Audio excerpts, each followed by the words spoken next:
Well, hello friends. Today we're finishing up the book of Mark, chapters 14 to 16. In chapter number 14, there's an interesting story where Jesus is in the house of a leper and he's sitting at the table, and a woman comes in and anoints his head with a very, very expensive oil.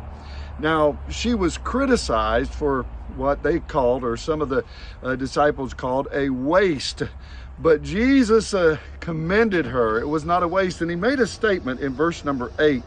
And I think this is important for you and I. It says, she has done what she could. Friends, I want to say it's important that we use the gifts and the abilities and the things that we have to do what we can for the kingdom of God. Sometimes we think it's so little, it's so insignificant. One story, some ladies in our church that we pastored, they were quilters, and they'd get together and just have some time to fellowship together making quilts, and they would give them to families and Christmas gifts and friends and so on.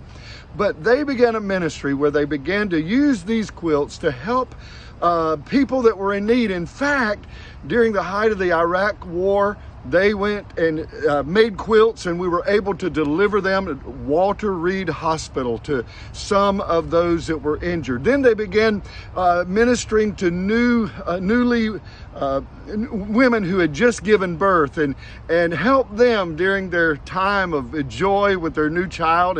And so they did what they could, used the gifts that they had in their hands, and did what they could to bless others. And I want to say that that's what it's all about. Paul talked about in 1 Corinthians 12 about all of us are part of the body, and we're all different. We have different gifts, different members that all work together to make the body successful. And I want to say to you, I don't know what your gift is. I don't know what your abilities are. But if you will just do what you can. In fact, Jesus went ahead and said in the last verse, verse 9, he says, wherever the gospel is preached or proclaimed in the world, what she has done will be told in memory of her.